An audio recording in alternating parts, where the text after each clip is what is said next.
कि ओबेदेदोम को परमेश्वर ने क्या किया? आशीष दिया। इसलिए वो आशीष वो दाऊद भी चाहता था, इसलिए वो क्या कर रहा था कि उस वाचा के संदूक को लेकर यरूशलेम आ रहा था।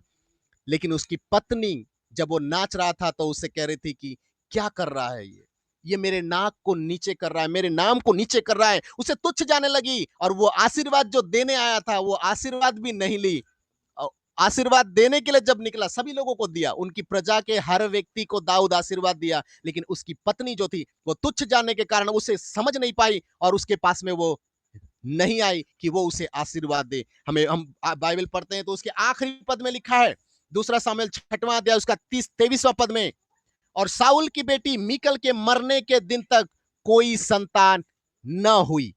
ये किस कारण से हुआ? परमेश्वर के भक्त को या परमेश्वर के दास जो दाऊद को तुच्छ जानने के कारण, परमेश्वर की आराधना करने के कारण उसे तुच्छ समझ रही थी, उसे क्या बोलते हैं, तुच्छ दृष्टि से देख रही थी, तो परमेश्वर ने भी क्या किया? उसको संतान नहीं दिया। अगर वो आकर दाऊद से उस समय आशीर्वाद ले ली होती तो दाऊद शायद उससे ये कहता कि तेरा बेटा मेरे बाद एक इस सिंहासन को संभालेगा, तेरा बेटा मेरे बाद ये परमेश्वर के राज्य को अभिषेक करके उसको आगे लेकर जाएगा। लेकिन नहीं, उसके एक तुच्छ जानने के कारण बाइबल हमें कहती है वो जिंदगी भर निसंतान थी, उसके कोई भी संतान नहीं हुए। लेकिन दाऊद जानता था कि परमेश्वर उसे कहां से उठाकर लाया है, लेकिन मीकल नहीं जानती थी कि उसका पिता क्या करता था। उसे मालूम था लेकिन वो मानने को तैयार नहीं कि उसका पिता एक गधे को चराने वाला व्यक्ति था और वो भी एक राजा था। लेकिन वो दाऊद से कहती है कि तुझे रोड पे नाचने की जरूरत नहीं थी।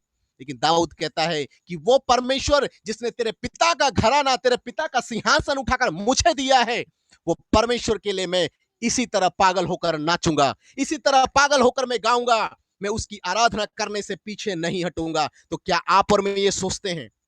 अगर आप और मैं परमेश्वर की महिमा करने के लिए बैठे हैं, आप और मैं अपने आप को सोच कर देखिए, आप और मैं भी दलदल में पड़े हुए थे, आप और मैं भी उस परेशानी में, दिक्कत में, संकट में पड़े हुए थे। परमेश्वर ने आपको और मुझे बचा कर रखा, परमेश्वर ने आपको और मुझे संभाला। क्या हम परमेश्वर की आराधना इस तरह करते हैं?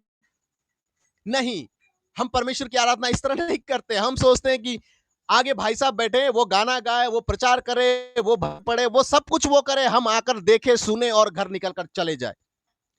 अगर आप ये सोचते हैं तो मैं आपसे कहना चाहता हूं, ये आराधना नहीं है, ये आराधना नहीं है। परमेश्वर को प्रसन्न करना ही आराधना है। इसलिए दाऊद परमेश्वर के दिल के नजदीक था, कहता है वचन।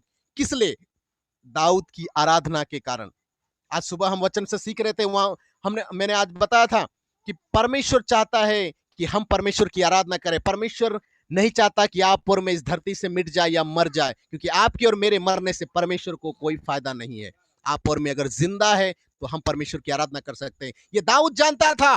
वो राजा होने के बाद भी उसे मालूम था कि मैं आज राजा हूं तो परमेश्वर की बदौलत है। अगर मैं आज सिंहासन पर बैठा हूं तो वो परमेश्वर की दया है। क्या आप और मैं ये सोचते हैं कि आज आप और मैं जिंदा है, आप और मैं इस जगह परमेश्वर के वचन को सुन रहे हैं, तो ये किसकी दया है, किसका अनुग्रह है, किसकी महिमा है कि आज आप और मैं इस जगह पर खड़े हैं? अगर आपको ये लगता है कि परमेश्वर की ही दया है, परमेश्वर का ही अनुग्रह है कि आज और मैं जिंदा है। दाऊद कैसे नाचा? सड़क पर खड़े होकर नाचा। मैं आपको ये नहीं कह रहा हूं कि आप सड़क पर खड़े हो जाइए और नाचिए, नहीं, मैं आपसे ये कहना चाह रहा हूं कि अगर हम परमेश्वर की आराधना करते हैं तो सच्चे मन और सच्चे मन के साथ उसकी आराधना करें।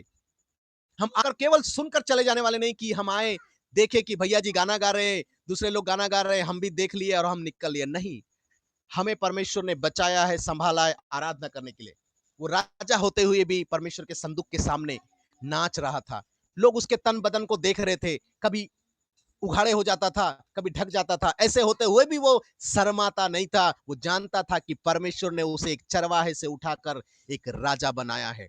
आपको और मुझे भी परमेश्वर ने कहां से उठाकर इस जगह पर खड़ा किया है? आपकी और मेरी स्थिति क्या थी?